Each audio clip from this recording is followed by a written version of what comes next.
అబ్బో ఇక్కడ కేజీ చీరలు కొంటే అర కేజీ చీరలు ఫ్రీ అంట. మంగళ్య షాపింగ్ మాల్, కేజీల్లో సేల్, టన్నుల్లో ఆనందం. ఉన్నటువంటి హరీష్ రావు గారు ఈ మధ్యకాలం మనం చూస్తా ఉన్నాం, ఎల్లినోట్ అటువంటి కరువు రాబోతుంది, రైతులందరూ కూడా కాస్త ఇబ్బంది జరగబోతుంది.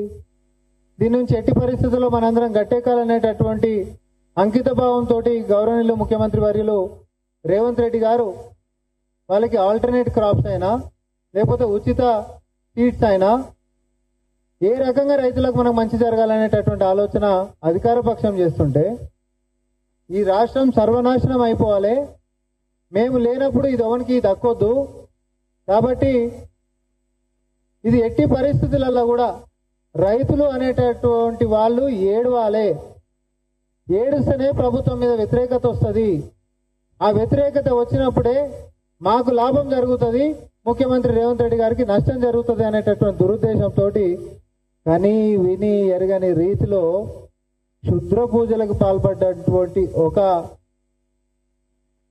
దరిద్రపు రాజకీయం ఈరోజు హరీష్ రావు గారు చేసిండ్రు. తాంత్రిక పూజలు, క్షుద్ర పూజలు చెప్తుంటే నాకే అసలు గలీజ్గా అనిపిస్తుంది. ఏ సమాజంలో బతుకుతున్నాం? ప్రపంచం ఎటుపోతుంది?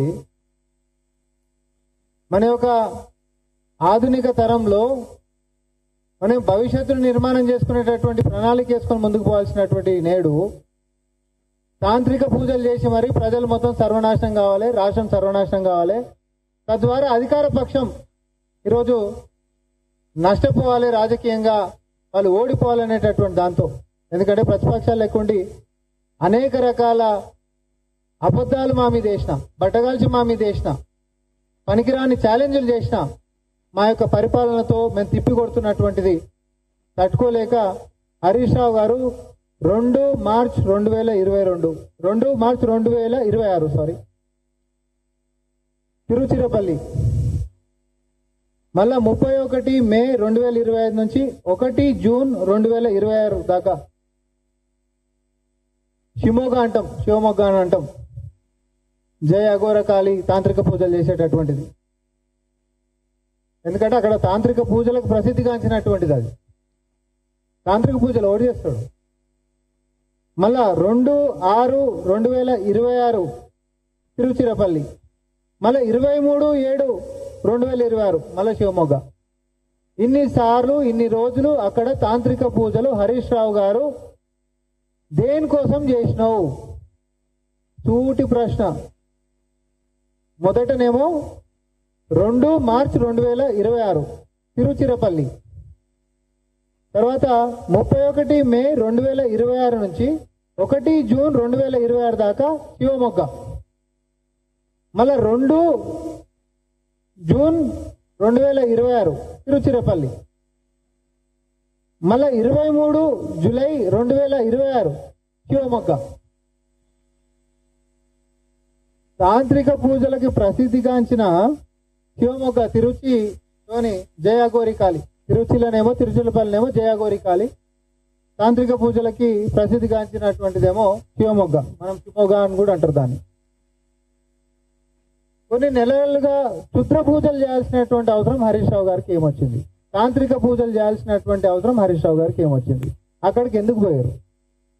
ఏం పూజలు చేసిండ్రు? దేనికోసం పూజలు చేసిండ్రు? ఎవరి మీద పూజలు చేసిండ్రు? ఎవరికి నష్టం జరగాలని చెప్పి మీరు ఈరోజు మరి క్షుద్ర పూజలు చేసి, ఇంత దరిద్రం ఏంటిది అసలు? విననీక కూడా సిగ్గుగా అనిపిస్తుంది మనకు. ప్రజలు మొత్తం సర్వనాశనం కావాలని చెప్పి, సర్వనాశనం అయితేనే ఈ ప్రభుత్వం మీద వ్యతిరేకత వస్తుందని చెప్పి, ఇట్లాంటి నీచం ఘోరం ఇంకోటి ఏమైనా ఉంటుందా? రాజకీయ కుతంత్రాలు పనిచేస్తలేవని చెప్పి ఈరోజు తాంత్రిక పూజలకి పాల్పడుతున్నటువంటి ఒక దుశ్చర్యకి హరీష్ రావు గారు పాల్పడ్డారంటే ఇంతకు మించినటువంటి నీచం దరిద్రం ఇంకోటి ఏమైనా ఉంటుందా? ఎవరైనా వర్షాలు రావాలని చెప్పి హోమాలు చేసేటోళ్ళని చూసినాం, వర్షాలు రావద్దు కరువు రావాలని చెప్పేసి ఇట్లా తాంత్రిక పూజలు చేసేటోళ్ళని ఇప్పుడే చూస్తున్నాం. దీనికి ఒక ఉదాహరణ కూడా చెప్తా. హరీష్ రావు గారికి బాగా దగ్గరైనటువంటి ఒక వ్యక్తి ఈ మధ్యకాలంలో డిబేట్లో కూడా ఆయన మాట్లాడినటువంటి ఒకసారి నేను ప్లే చేస్తాను. వర్షాలు పడొద్దు అని చెప్పి దేవుని లైవ్ టీవీలో ఏదో సీక్రెట్ గా 4 రూమ్లలో కూర్చొని మాట్లాడుకున్నది కాదు. ఈ పెద్ద మనిషి హరీష్ రావు గారికి బాగా దగ్గర మనిషి, కేసీఆర్ గారికి బాగా దగ్గర మనిషి.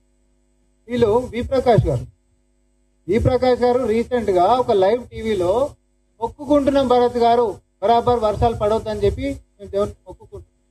అంటే దయచేసి మీరు వర్షాలు పడకుండా అట్లా మొక్కుంటారు, బరాబర్ మొక్కుతాం వర్షాలు పడవద్దని మేము మొక్కుకుంటున్నాం. వీళ్ళు మొక్కుకుంటారు, విడిపోయి పూజలు చేసుకుంటారు. నేను డేట్లే చెప్పినా కదా. ఇప్పుడు ఆడికి పోయేటటువంటి వాళ్ళు దేనికి పోతారు? పుణ్యక్షేత్రం పోతే వేరే దానికి పోలే. తాంత్రిక పూజలకు ప్రసిద్ధిగాంచినటువంటి క్షేత్రం అది. కేవలం తాంత్రిక పూజలకు ప్రసిద్ధిగాంచినటువంటి క్షేత్రం. నువ్వు వాడికి పోయినావు ఇన్నిసార్లు, నీ నెలలలో అంటే దేనికోసం పోయినా అనుకో అడుగురు. ఇప్పుడు నేను అదే డిమాండ్ చేస్తాను. ఇప్పుడు నా ప్రెస్ మీట్ సారాంశం అదే. మీరు ఇన్ని రోజులు ఆ తాంత్రిక పూజలు చేసేటటువంటిది, క్షుద్ర పూజలు చేసేటటువంటి ఒక ప్రాంతానికి, ఆ క్షేత్రానికి దేనికోసం పోయినరు? మేలో పోయినావు, జూన్లో పోయినావు, జూలైలో పోయినావు, దేనికోసం పోయినావు? తాంత్రిక పూజలు ఏముంటాయి? ఇంకొకరికి కీడు జరగాలని చెప్పి మీరు చేసేటటువంటి పూజలు తప్ప అంతకు మించి ఏమన్నా ఎవరి మీద కీడు? ఈ మధ్యకాలం మనం రాజకీయం చూసినాం. మనం వర్షాలు పడవు రేవంత్ రెడ్డి ఫెయిల్ అయిపోతాడు అని చెప్పి అంకిత భావంతో, ప్రజల మీద ఇష్టంతో, ప్రజలు బాగుండాలనేటటువంటి సంకల్పంతో పాలనను అందిస్తున్నటువంటి రేవంత్ రెడ్డి గారికి ఇట్లాంటి క్షుద్ర పూజలో, ఇట్లాంటి నీచులో, లేకపోతే దుర్మార్గులో అడ్డం పడితే ఆగేటటువంటిది కాదు. ఆ భగవంతుడే తోడుంటాడు ఆయనకి. కాబట్టే ప్రకృతి సహకరించింది. ఈరోజు నిండుకుండా లెక్క ఎల్లంపల్లి నిండింది. నిండితే నీళ్ళు ఏం చేసుకోవాలని తెలియక మళ్ళీ కిందికి పోతున్నటువంటి పరిస్థితి. నువ్వు కట్టినటువంటి కాళేశ్వరం మేడిగడ్డ అని చెప్పి మాట్లాడింది. అంతకంటే ముందు కూడా ఒక 2 నెలల ముంగటనేమో పోయి ఎస్ఆర్ఎస్పి నీళ్ళది ఉన్నటువంటి నీళ్ళ కడ పోయి ఇక చూడు మేడిగడ్డకే నీళ్ళు ఎట్లా వచ్చినాయని చెప్పి చెప్పిండు. మనం ఎక్స్పోజ్ చేసినాం దాన్ని. ఈ విషయమే కాదు, హరీష్ రావు గారికి మొదటి నుంచి కూడా మీరు తీసుకోండి. రుణమాఫీ దాంట్లో నేను రాజీనామా చేస్తా, ఏకకాలంగా మీరు చేస్తున్నారు. చేసిండా? చేయలే. తర్వాత మైన్స్ కి సంబంధించి ఫీల్డ్ విజిట్ సర్టిఫికేట్ కి సంబంధించి మేమే తీసుకొని వచ్చినాం అని అన్నారు. కేంద్ర మంత్రి కిషన్ రెడ్డి గారే స్పష్టతని ఇచ్చారు. మేము చెప్పిన ఆధారాలతోటి నీ హ్యాండ్లోనే ఉన్నటువంటి నిబంధన అది, మా మీద ఆపాదించి మాట్లాడతావు కొంచెం మన బుద్ధి లేకుండా అని చెప్పి ఆడతోక ముడిచి పారిపోయిండు. తర్వాత మన సంక్షేమానికి సంబంధించినటువంటి దాంట్లో ఒక అవకతవకలు జరిగిన ఇట్టు ఊపిండు. ఊపేసేస్తే 2014 నుంచి మీరు అధికారంలో వచ్చినప్పటి నుంచి ఇప్పటిదాకా అదే సంక్షేమాల మీద విచారణకు మేము ఆదేశిస్తాం, ఫిర్యాదు చేయండి అంటే ఒక్కడన్నా ముంగడికి వచ్చిండా? ఫిర్యాదు ఎందుకు చేయలే? తోక ముడిచి పారిపోయారు ఆడికించి కూడా. ఇది ఇట్లా ఉంటే పిల్లలకు సంబంధించి పుల్లలు పెడదామని చెప్పి చూసి ఎట్లయితే విద్యార్థులు ఈ టీఆర్ఎస్ నాయకుల యొక్క నీచపు బుద్ధి ఎట్లుంటదంటే, తను ప్రేమించినటువంటి అమ్మాయి నిరాకరిస్తే చేతిలో యాసిడ్ బాటిల్ పట్టుకొని తిరిగే సైకోగాళ్ళు ఉంటారు కదా, నాకు దక్కంది ఇంకొకరికి దక్కొద్దు అని చెప్పి. సేమ్ అధికారంలో మేము లేకపోతే రాష్ట్రం సర్వనాశనం అయిపోవాలనేటటువంటి దురుద్దేశంతో ఆ సైకోల లెక్క ఈరోజు క్షుద్రపూజలు చేస్తున్నటువంటి పరిస్థితి ఉంది. ఇన్నిసార్లు నువ్వు దేనికోసం పోయినావు ఆ క్షేత్రానికి చెప్పు? అక్కడ మంచి జరిగేది అయితే ఏం కాదు, ఎవరికి ఈడెంచుకొని పోయినావు? ఇవన్నీ రేపు పొద్దున వీళ్ళ దగ్గరికి పోతే కూడా పాపం చుట్టుకునేటటువంటి విషయం ప్రజలు గమనించుకోవాలి. వీళ్ళ ఉద్దేశం మంచిది కాదు, వీళ్ళ బుద్ధి మంచిది కాదు, వీళ్ళ నీతి మంచిది కాదు, వీరి పరిపాలన కూడా మంచిది కాదు. మనకు చెప్తుంది ఇది. పిల్లల మధ్యలో తాకులాటలు పెట్టనీకి. ఎందుకంటే గతంలోనంటే కిరోసిన్ దొరికింది, అగ్గిపెట్టెలు దొరకలేవు కొంతమందికి. కానీ నిన్ను చూసి ప్రేరితమైనటువంటి పిల్లలేమో బుక్ అయిపోయారు. తర్వాత రాష్ట్రం వచ్చింది. రాష్ట్రం రాగానే ఫక్త్ రాజకీయ పార్టీ మాదని చెప్పని అన్నారు. మళ్ళీ అవే ఆత్మహత్యలు జరిగినాయి తప్ప వాళ్ళని వాళ్ళకి ఎవరైనా చేసిండ్రా?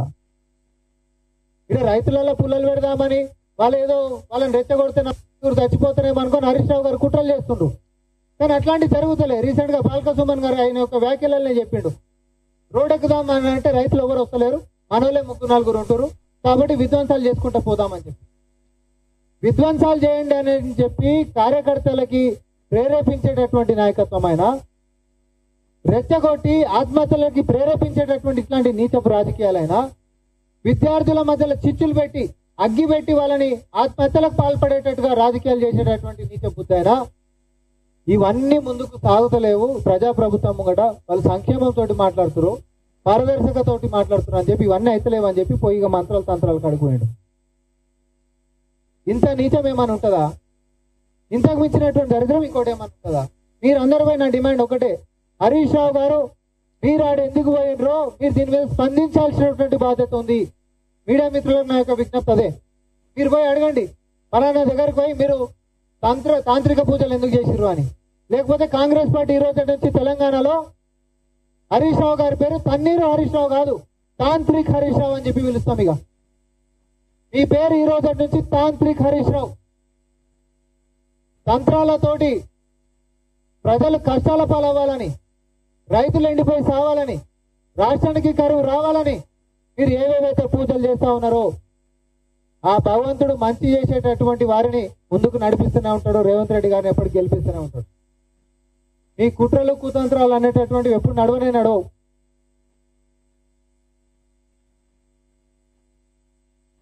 ప్రజలల్లా ఈరోజు ఫస్ట్ మీరు ప్రశ్నలు అడిగితే ఆయన దేనికోసం పోయిండో చెప్తారు. ఎందుకంటే బీఆర్ఎస్ పార్టీ కార్యకర్తలలో కూడా ఇప్పుడు ఈ అనుమానం వస్తుంది. రాష్ట్రం బాగోకుండా ఉండాలని చెప్పి పోయినటువంటిదా, లేకపోతే వాళ్ళ పెద్ద సార్దా, ఎవరిదా అనేటటువంటిది ఆయన చెప్పాలి మీడియా ముందుకు వచ్చి. దేనికోసం పోయిండు, ఎవరి కోసం పూజలు చేసిండు, ఎవరికి